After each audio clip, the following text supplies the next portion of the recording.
नमस्कार, सुबह के 9 बज चुके हैं। गुड मॉर्निंग इंडिया के इस खास शो में आपका बहुत बहुत स्वागत है। मैं हूं आपके साथ जया कौशिक। तो शुरुआत कर रहे हैं इजराइल गाजा युद्ध की, जिसका आज 5वां दिन है। दोनों ओर से 2000 लोगों की अब तक मौत हो चुकी है।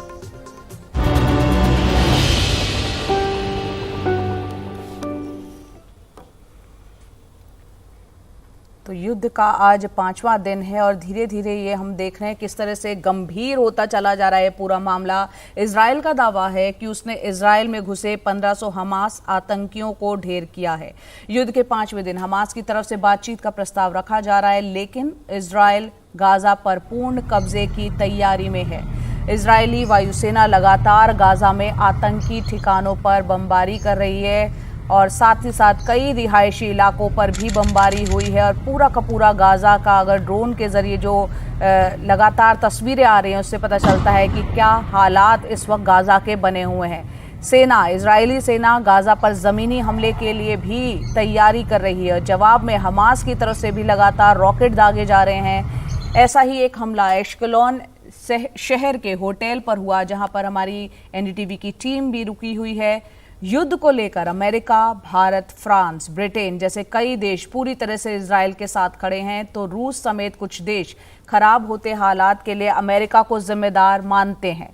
यूरोपीय यूनियन ने बयान जारी कर गाजा की पूर्ण घेरेबंदी का विरोध किया है।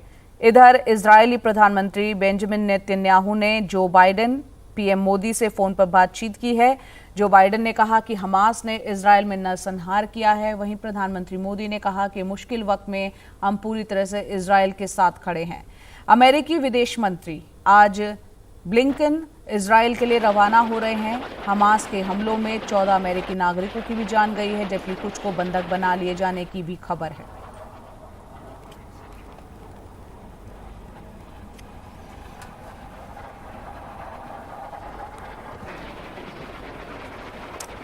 तो शनिवार को हमास ने इजराइल पर हमला किया था, उसके बाद एक घोषित युद्ध की शुरुआत यहां हो गई और हमास की तरफ से हजारों रॉकेट इजराइल में शनिवार को दागे गए। निशाने पर एश्केलोन शहर भी था। हमास के कई रॉकेट यहां के अपार्टमेंट्स में भी गिरे। बड़ी संख्या में कार जलकर यहां पर खाक हो गई। एनडीटीवी की टीम भी एश्केलोन शहर में मौजूद है। हमारी टीम जहां रुकी है वहां भी कल रॉकेट से हमला हुआ, लेकिन शनिवार का हमला ज्यादा खतरनाक था। ढूंढते ढूंढते हमारी टीम उस जगह पर पहुंची जहां ये हमला हुआ था। वहां हमारी टीम की मुलाकात उस व्यक्ति से हुई जो कि हमले के वक्त मौजूद थे और उन्होंने ही हमले का पूरा वीडियो भी बनाया था। एश्केलोन से आइए देखते हैं हमारे दो सहयोगी उमाशंकर सिंह और कादम्बनी शर्मा की ये एक्सक्लूसिव रिपोर्ट। तो ढूंढते ढूंढते हम उस जगह पहुंच गए जहां पर जो शनिवार को अटैक हुआ था और जो गाड़ियों की तबाही हुई थी, वो जगह है। उन गाड़ियों तक पहुंचने के पहले हम आपको दिखाना चाहेंगे कि शनिवार को जो वीडियो आया था वो वीडियो ये था और ये वीडियो जो है वायरल हुआ था। मैंने भी पहली रिपोर्टिंग जो है अपनी इस हमले की इस वीडियो के साथ किया था और ये एश्केलोन शहर का ये जो 17 स्ट्रीट है, यहाँ का वो वीडियो है। अब इसमें ख़ास बात ये है कादम्बनी कि हमें वो शख्स मिल गए हैं जिन्होंने इस वीडियो को शूट किया है। और what's your good name? Tobin. So Tomel. Tomel, you shot this video? Yeah. And many more videos. Yeah. So, so what was the scenario when it all it happened? What was the situation? What is it? I sleeping. Oh, you were sleeping. Yeah. So usually there are sirens here and people rush to the shelter. So No, I sleeping and I see yellow in my room. you are not home. Very All is yellow. Right. And I open and I see this. Which one is your floor? 7th floor. 7th floor. Yeah. Okay, so from there you shot this video. Yeah. And then you sent it to press. Yeah. Okay. So what did you think? I mean, what has been happening? We have been here and we are like, oh my God. What was your first reaction that you started shooting this, recording I was this? in my daughter. Right. I call me and say me go to Mamad. Mamad. Mamad. And go to Mamad. And I tell her, okay, everything okay. And I hear the boom, open the window, and this is what I said. Okay, so can you come with us to show the devastation which occurred here? Okay.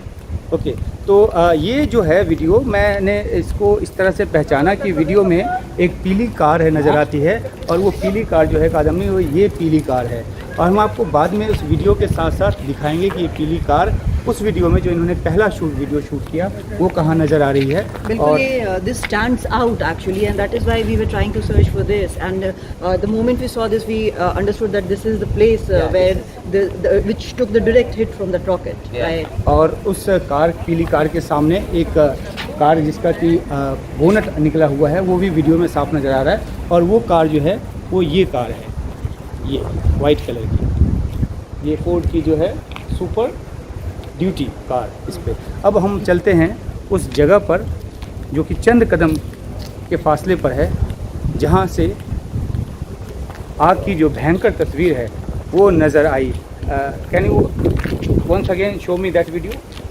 Okay. This video was here. Okay, Here it's what. Okay. I come downstairs to Yeah, see this one, everything. this one, Okay. this one. Yeah, this is video. Okay, so then you came down, Yeah. और उसके बाद You इन्होंने ये came video shoot downstairs. Yeah. And I see don't was a fire here, a fireman, and we take what we have, put water. The fire is want to go out. Okay. Water, and this is what we do. ये आपने आग बुझाने की कोशिश इन्होंने की। कादम्बी, देखिए किस तरह से डिवास्टेशन वहाँ हुआ है, जो जहाँ से जो फ्लेम This is नज़र what आ रही है। happened after this. Okay. Okay. Can you show it? Yeah. Yeah. Okay, So. तो ये है जो इन्होंने शूट किया वो, और ये है रियल तस्वीर जब हम यहाँ पे पहुँचे हैं। ये इसको आके थोड़ा हम देखते हैं कि किस तरीके से यहाँ जो गाड़ी है पलटी है, पूरी तरह से ध्वस्त हो गई है। I mean, usually most of us see it only in maybe movies or something, but this is a real picture of devastation which the rockets fired from Gaza have caused. There are many cars who have met this fate. और कुछ हम तबाही के दृश्य जो हैं वो आपको थोड़ा सा तफसील में दिखाने की कोशिश करते हैं कि देखिए ये जो है पूरा जो ढेर है, कबाड़ का ढेर उसमें बदल गया है, और एक गाड़ी कहीं वहाँ पे नज़र आ रही है। This is only one rocket. This is only one rocket. Look at it. Come. Okay, That's the rocket. Here. It's inside. Still inside. Here. You see? So this has created This one made all this. this one rocket. One rocket. Okay. Yeah. So it hit here and Yeah, both it the hit sides here, cars and the just flew car. off. This car just, you see, Yeah. boom on this car. Right. Those cars just burned. And that burned, and here they burned. Here. Over there. तो दीवार के पार भी जो है, You see this wall? ये देखिए, Look, from the boom, from the boom. So approximately how many cars it has affected? I hope no one was injured. Maybe 30 cars. 30 car, 30 car. Yeah. Okay, तो हम एक car यहाँ पे कादम्बी जो नज़र आ रही है, वो उस कार का जो इंजन है वो देखिए कैसे कट के अलग हुआ है, बिल्कुल कहते हैं ना कि 2-3 हिस्सों में बढ़ जाना। ये एक संयोग की बात है कि जिन्होंने वीडियो शूट किया वो भी हमें मिल गए यहाँ, और जो और चश्मदीद हैं वो भी मिल गए। इस पर्टिकुलर कार को देखिए, इस पर्टिकुलर कार को कैसे जो है ये इसका पहिया, अगर मैं इसको फ्रंट कैमरे में करूँ, बैक कैमरे में करूँ तो ये देखिए, ये पूरी की पूरी जो गाड़ियां हैं वो सिमट के सिर्फ एक जले हुए मेटल का ढेर नजर आ रही हैं। बिल्कुल, और इस तरह की है कि इनका कोई this can not be salvaged at all. these cars are completely burnt out, but of course as we have learned that the damages are paid by the government, I suppose. जी बिल्कुल, आज ही हमें ये पता चला है कि जो जिन गाड़ियों को रॉकेट से या दूसरे तरह के हमलों से नुकसान पहुंचा है, उन गाड़ियों की जो कीमत है वो यहाँ इजराइल की सरकार जो है वो अदा करेगी, इंश्योरेंस कंपनी नहीं अदा करेगी, क्योंकि इसे एक राष्ट्रीय जो एक आपदा और देश पे हमला माना गया है, और हमास के आतंकवादियों ने जो कुछ नुकसान किया है उस नुकसान की भरपाई सरकार करेगी। But the good thing is the only thing which is positive is that no one was injured here. That is what we are learning, and like this is happening every. Iron Dome does stop rockets, but it does not stop all the rockets. Some do find the targets. हाँ, कुछ बीच में से निकल इसलिए आते हैं क्योंकि अगर एक साथ बड़ी तादाद में रॉकेट फायर किया जाए तो कुछ रॉकेट जो है वो आयरन डोम की पकड़ में नहीं आ पाते, क्योंकि उतनी ही तादाद में अगर 2000 1000 इस तरह से रॉकेट जो है एक साथ छोड़े जा रहे हैं तो उसमें चांस होता है कि आयरन डोम को पार करके उसकी चौकसी से निकलकर इस तरह से रिहायशी इलाकों में भी हिट कर जाए, और यही यहाँ पर हिट किया है। कहानी है वो शुरू हुई उस विजुअल से, जो विजुअल शुरुआती तौर पे शनिवार को सुबह व्हाट्सएप के ज़रिए हमें मिला, और उसके बाद हम यहाँ एश्केलॉन आए और हमने आकर इस जगह का मुआयना किया जहाँ बहुमंजिली इमारतों के बीच वो रॉकेट गिरा और उसके बाद ये तबाही का आलम। बिल्कुल, and this is something scary. Once you see the damage a rocket, one single rocket can do, then you understand why it is so important to be safe from these rockets and how it is impacting the lives of people every day in these areas. तो एक बार इस रिहायशी इलाके का जो एक आपको झलक है वो दे देते हैं, और यहाँ ऊपरी मंजिल से उस वीडियो को शूट किया गया। यहाँ पे कई बहुमंजिली इमारतें हैं और उसके बीच में आकर वो रॉकेट गिरा था। बिल्कुल, and that rocket has created all this havoc, and this is still happening. Rockets are passing through Iron Dome intersection even now. Ashkelon से उमाशंकर सिंह, NDTV इंडिया और NDTV 24/7 के लिए कादम्बिनी शर्मा के साथ। और हमास के हमलों के बाद एनडीटीवी की टीम भी इजराइल में ग्राउंड जीरो पर पहुंची। तब से लगातार हम अलग अलग प्रभावित इलाकों से आपको ग्राउंड रिपोर्ट्स दिखा रहे हैं। जोखिम भरे इस माहौल में कल एक रॉकेट एश्केलॉन शहर जो कि इजराइल में पड़ता है वहां उस होटल पर आकर गिरा जहां हमारे दोनों सहयोगी उमाशंकर सिंह और कादम्बिनी शर्मा ठहरे हुए हैं। लेकिन उस जोखिम भरे हालात में उन्होंने वहां से एक आपको रिपोर्ट आपको दिखाते हैं उनकी, किस तरह से आखिर उन्हें फिर जाकर बंकर में छिपना पड़ा, किस तरह का पूरा माहौल बना। आइए देखते हैं इस रिपोर्ट में। देखते हैं ये रॉकेट फिर से चल रहा है, देखिए फिर से रॉकेट आगे जा रहे हैं, वो देखिए, लेकिन उसको इंटरसेप्ट कर लिया गया ऊपर ही फिर से चल रहा है, अब नीचे जा रहा है। और एक लम्हे की थरथराहट और रिपोर्टिंग के जोखिम का एहसास। मैंने एक हिस्सा बाहर जाकर देखा, आखिर जहां एनडीटीवी की टीम रुकी है वहीं गिरा हमास का रॉकेट। हमले का असर होटल के बाहर जलती कार और उसे बुझाते कर्मचारी। अब यहाँ IDF पहुंची है और हमास का रॉकेट होटल पर आकर गिरा, बाहर खड़ी गाड़ी पूरी तरह से जल गई। और ये कार की हालत,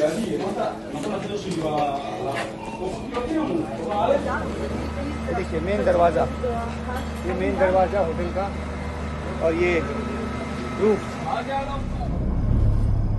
एनडीटीवी की टीम ने हमले से कुछ देर पहले उस जगह पर जाने की कोशिश की जहां शनिवार को रिहायशी इलाके पर हमास का बड़ा हमला हुआ था। संगठन है हमास ने वो जो गजा पे हमला हुआ है उसकी एवज में उसने धमकी दी है कि इसी बीच टेलीग्राम पर हमास की चेतावनी आई कि आम नागरिक एश्केलॉन छोड़कर चले जाएं। एनडीटीवी की टीम होटल लौट रही थी, इसी दौरान हमला हो गया। और ये तो ये आलम है अभी हमारे होटल का। ये देखिए अब ये एम्बुलेंस, यहाँ पे पुलिस पहुंची है। सुरक्षा बल भी फौरन मौके पर पहुंच गए और हमला होते ही एहतियातन बाकी लोगों के साथ एनडीटीवी टीम को भी बंकर में जाना पड़ गया। तो अभी हम थोड़ी देर बंकर में रहेंगे और फिर आपके लिए अपडेट लेकर आएंगे। एश्केलॉन ने शनिवार को हमास का सबसे ज्यादा कहर झेला। हमास इसके बाद भी हमले बंद नहीं कर रहा है। एनडीटीवी के लिए कादम्बिनी शर्मा और उमाशंकर सिंह की रिपोर्ट।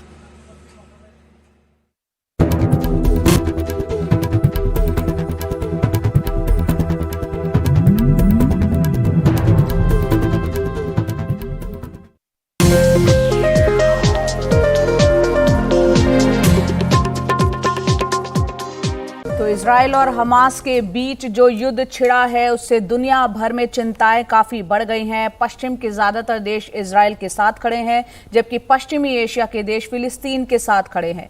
युद्ध में अब तक दोनों ओर से 2000 लोगों की जान जा चुकी है। हमास के पास 150 से ज्यादा बताया जा रहा है इजरायली नागरिक बंधक हैं जिनको लेकर सारी दुनिया फिक्रमंद है। इजराइल और हमास की जंग में अब हमास बंधकों को ढाल बनाने की कोशिश कर रहा है। उसने कहा है कि अगर इजराइल गाजा पट्टी पर हमले नहीं रोकता तो वो बंधकों को मारना शुरू कर देगा। ताज़ा जानकारी के मुताबिक जब इजराइल ने गाजा पट्टी में एक फिलिस्तीनी घर पर बम गिराया तब हमास ने एक बंधक को मार डाला। जो रिपोर्ट्स दिल्ली तक पहुंच रही हैं, उनके मुताबिक हमास के पास करीब 150 बंधक हैं, जिनमें बच्चे और होलोकॉस्ट से बचा एक बुजुर्ग भी शामिल है। संयुक्त राष्ट्र, अमेरिका, फ्रांस और कई अन्य देशों के अधिकारी अब ये पता लगाने की कोशिश कर रहे हैं कि बंधक बनाए गए लोग किस देश के नागरिक हैं।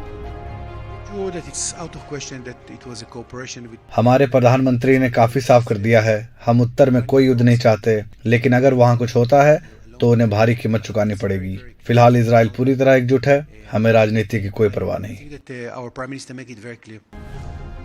जानकारी के मुताबिक हमास की कोशिश इन कैदियों को अदला बदली के लिए इस्तेमाल करने की है। इजराइल की जेलों में बंद फिलिस्तीनियों को छुड़ाने के लिए वो इनका इस्तेमाल कर सकता है, लेकिन उसकी प्राथमिकता इन बंधकों के सहारे इजराइल गाजा पट्टी पर हमला करने से रोकने पर होगी। खबर ये भी है कि कतर ने बंधकों को लेकर मध्यस्थता की पेशकश की है। उधर हमास के सशस्त्र शाखा के प्रवक्ता ओबेदा ने टेलीग्राम ऐप में एक बयान में दावा किया है कि दर्जनों बंधकों को सुरक्षित स्थानों और प्रतिरोध की सुरंगों में छिपा रखा है। वैसे अपने नागरिकों को लेकर इजराइल की संवेदनशीलता जग जाहिर है। अतीत में भी उसने अपने नागरिकों की वापसी को लेकर इजराइल भारी कीमत कई बार चुका है। 2006 में एक इजरायली सैनिक को 5 साल बंधक बनाकर हमास ने अपने 1000 से अधिक फिलिस्तीनी कैदियों को रिहा करवाया। हमास ने 2014 के युद्ध में मारे गए 2 इजरायली सैनिकों के साथ साथ 2 इजरायली नागरिकों के अवशेषों को भी अपने पास रखा है। यहाँ तक कि अपने 2 सैनिकों के अवशेषों के लिए इजराइल ने 2008 में कैदियों की अदला बदली की है। अब सवाल ये है कि फिलहाल बंधक बनाए गए 100 से ज्यादा लोगों के लिए, जिनमें कुछ दूसरे देशों के नागरिक भी हो सकते हैं, इजराइल कितनी बड़ी कीमत चुकाने को तैयार है या इस बार वो किसी दूसरी रणनीति पर अमल करेगा। नई दिल्ली से नीता शर्मा, एनडीटीवी इंडिया के लिए। हमास ने इजराइल पर जो घातक हमला किया उसके पीछे मोहम्मद दाइफ इब्राहिम का हाथ बताया जा रहा है। दाइफ हमास की कासम विंग का चीफ है।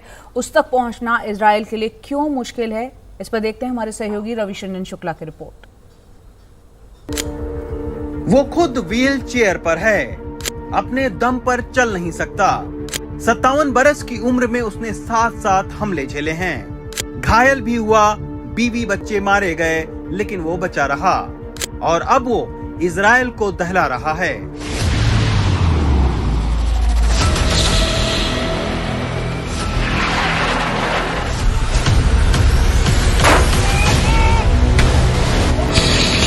उसने इस देश को ऐसे जख्म दिए हैं जिनकी 1948 के बाद से इजराइल ने कल्पना तक नहीं की थी। ये हैं मोहम्मद दाइफ इब्राहिम अल मसरी उर्फ मोहम्मद दाइफ, हमास की कासम विंग का चीफ। इसी शख्स ने ऐसी विकराल साजिश रची कि शनिवार की सुबह इजराइल जैसे तहस नहस हो गया।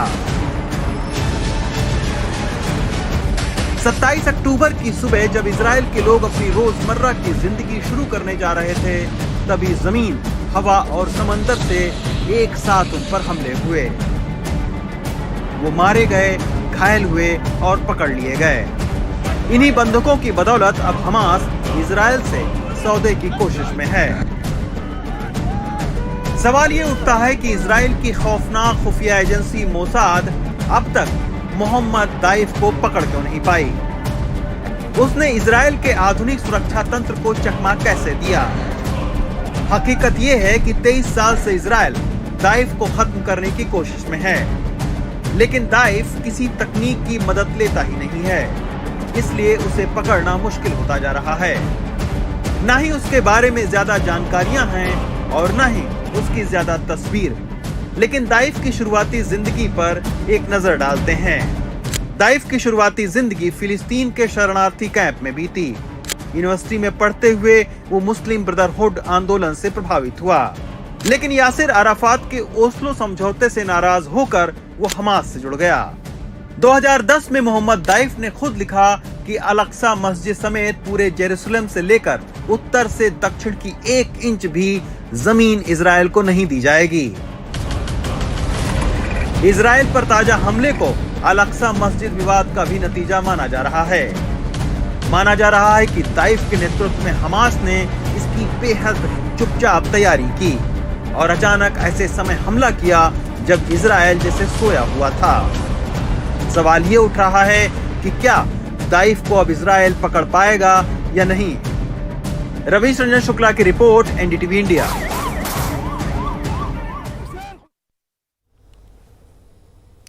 तो हम देख रहे हैं किस तरह से दोनों ओर से हमले लगातार जारी है। हमले के खिलाफ जो हमला हमास ने किया उसके खिलाफ इजरायलियों में खासा गुस्सा भी है, वो एकजुट भी दिख रहे हैं। और एक वीडियो सामने आया है जिसमें एक जगह के लोग अपनी बालकनी पर खड़े होकर अपना नेशनल एंथम गाते हुए दिख रहे हैं।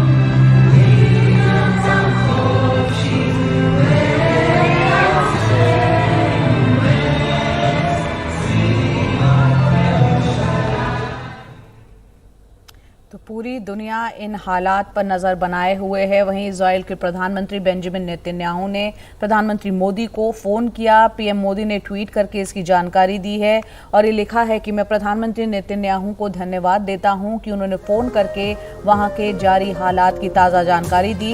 भारत के लोग इस मुश्किल घड़ी में इजराइल के साथ मजबूती से खड़े हैं।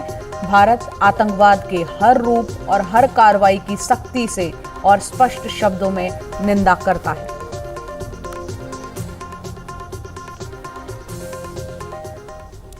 और वहीं दूसरी तरफ अमेरिका इस युद्ध में इजराइल के पक्ष में पूरी तरह खड़ा नजर आ रहा है। कल इजरायली प्रधानमंत्री नेतन्याहू और अमेरिकी राष्ट्रपति जो बाइडेन के बीच भी फोन पर बात हुई। इस बातचीत का वीडियो भी जारी किया गया। आपको बता दें कि अमेरिका ने कहा है कि हमले के बाद उसके 20 नागरिकों के बारे में जानकारी नहीं मिल रही है। खबर यह भी है कि 14 अमेरिकी नागरिकों की मौत हो गई है जबकि कुछ को अगवा कर लिया गया है। तो इजराइल हमास विवाद में चीन की भी एंट्री हो चुकी है और इस वक्त दुनिया इजराइल और हमास के बीच छिड़ी जंग पर शांति बहाली के रास्ते खोज रही है, लेकिन चीन अलग ही राग अलाप रहा है। चीन के अखबार ग्लोबल टाइम्स में छपे लेख के मुताबिक कुछ चीनी ऑब्जर्वर्स का मानना है कि इजराइल के अलावा इस जंग से अमेरिका और भारत का भी बड़ा नुकसान होगा। चीनी पर्यवेक्षक के मुताबिक अचानक हुआ हमला मध्य पूर्व में हाल की सुलह की लहर को प्रभावित करेगा। इस लेख के मुताबिक अगर इजराइल और फिलिस्तीन संघर्ष नहीं सुलझा तो ये सुलह अल्पकालिक रहेगी। इस युद्ध के छिड़ जाने के वॉशिंगटन की मध्य पूर्व नीतियों को भारी झटका लगेगा। इससे अमेरिका समर्थित नया प्रस्तावित भारत मध्य पूर्व यूरोप इकोनॉमिक कॉरिडोर IMEC व्यापार मार्ग प्रभावित होगा। मध्य पूर्व एशिया में भारत और अमेरिका की बढ़ती भूमिका चीन के अलावा कई अरब मुल्कों को भी पसंद नहीं आ रही है। प्रवर्तन निदेशालय यानी ईडी की रडार पर आम आदमी पार्टी के नेता लगातार आ रहे हैं। सत्येंद्र जैन, मनीष सिसोदिया, संजय सिंह के बाद अब ईडी ने अचानक से पार्टी के जो ओखला विधायक हैं अमानतुल्लाह खान, उनके घर पर छापा मारा। आइए देखते हैं ये पूरा मामला क्या है। देखते हैं शरद शर्मा की रिपोर्ट। ये भीड़ जमा है दिल्ली के जामिया नगर के जोगाबाई एक्सटेंशन में, जहां ओखला से आम आदमी पार्टी के विधायक अमानतुल्लाह खान रहते हैं। मंगलवार सुबह अचानक ईडी ने अमानतुल्लाह खान के घर छापा मार दिया। सूत्रों के मुताबिक ईडी ने अमानतुल्लाह और उनके सहयोगियों के 8 से 10 ठिकानों पर छापेमारी की। अमानतुल्लाह खान पर दिल्ली वक्फ बोर्ड का अध्यक्ष रहते हुए वित्तीय अनियमितता के आरोप में एंटी करप्शन ब्रांच ने FIR की थी। उसी मामले को अब ईडी जांच रही है। ईडी सूत्रों का दावा है कि ACB की तलाशी में अमानतुल्लाह खान के करीबी लड्डन खान के यहां से डायरी मिली थी। इस डायरी में हवाला लेन देन का जिक्र था। इसी मामले में अब ईडी मनी लॉन्ड्रिंग की जांच कर रही है। इस मामले में बीते साल सितंबर महीने में एंटी करप्शन ब्रांच ने अमानतुल्लाह खान को गिरफ्तार किया था, लेकिन उनको तुरंत जमानत मिल गई थी। जब अमानतुल्लाह खान का मामला कोर्ट के अंदर गया, एसीबी ने गिरफ्तार किया था, तो अदालत ने न सिर्फ 12 दिन के भीतर 16 सितंबर को अमानतुल्लाह खान को पिछले साल गिरफ्तार किया गया था इसी मामले के अंदर, और 28 सितंबर को अदालत ने जमानत दे दी थी। और जमानत देते हुए जांच एजेंसी जो एसीबी है उसको फटकार भी लगाई थी, और जिस तरह की टिप्पणी जमानत देते हुए की थी वो ये सीधे सीधे ये कह रही थी कि शायद कोई केस ही नहीं बनता है। हालांकि कोर्ट ने ये कहा था हम जो केस के मेरिट हैं उस पर टिप्पणी नहीं कर रहे हैं। बीजेपी आम आदमी पार्टी पर निशाना साध रही है, जबकि आम आदमी पार्टी अपने विधायक के साथ खड़ी है। इनके यहाँ से ऐसी डायरियां, ऐसे प्रूफ पकड़े गए हैं जिसमें बड़ी बड़ी वसूलियों के रिकॉर्ड हैं, और मैं समझता हूँ अरविंद केजरीवाल के गिरेबान तक ये बातें जा रही हैं, क्योंकि सारे केसेस में एक ही सच्चाई आ रही है कि इन सारे घटनाओं के सरगना अरविंद केजरीवाल। कल को सीबीआई भेज देंगे, परसों इनकम टैक्स भेज देंगे, उसके बाद रॉ भेज देंगे। ये मैं साफ तौर पर कहना चाहता हूं, आम आदमी पार्टी वो पार्टी है जो एजेंसियों के आक्रमण से डरती नहीं है। सच्चाई, धर्म और ईमानदारी आम आदमी पार्टी के खेमे में है, और अंत तक हम इस लड़ाई को लड़ते रहेंगे। इसी के साथ साथ मैं ये भी बड़ी बेबाकी से कहना चाहता हूं कि एक नहीं 1000 कोशिशें भाजपा कर ले, जिस मर्जी नेता को आम आदमी पार्टी के पकड़ के जिस मर्जी अपराध में, कथित अपराध में जेल में डालने का प्रयास कर ले, अंत में जीत सच्चाई की, ईमानदारी की, अरविंद केजरीवाल की और आम आदमी पार्टी की होगी। अमानतुल्लाह खान बेशक विधायक तो हैं ही, दिल्ली के मुस्लिम समाज में आम आदमी पार्टी का बड़ा चेहरा भी हैं। सत्येंद्र जैन, मनीष सिसोदिया और संजय सिंह की गिरफ्तारी के बाद अमानतुल्लाह खान पर ईडी का कस्ता शिकंजा पहले से ही चुनौती झेल रही आम आदमी पार्टी के लिए मुश्किल बढ़ाने वाला है। दिल्ली से मुकेश सिंह सेंगर के साथ शरद शर्मा, एनडीटीवी इंडिया।